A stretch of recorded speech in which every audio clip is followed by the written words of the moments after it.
తిను, ఏం కాదు. వేడి వేడి ఉన్నప్పుడు తినాలి. తినవనుకో అమ్ములు. తిని రాత్రి ఏం తినలేదని.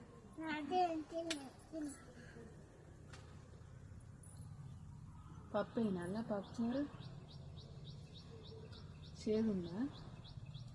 ఇప్పుడు ఏది తిన్నా నోరు చేదే ఉంటుంది. అందుకే ఈ జ్వరం వస్తే ఏం తినాలనిపించదు.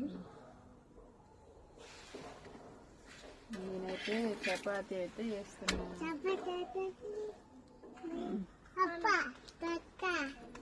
నేను ఎట్నో పట్ట కొంచెం కొంచెం తినాలి, తప్పదు. మొత్తం గోళ్ళు వేసుకుంటే ఏం తినకపోతే జ్వరం తగ్గదు.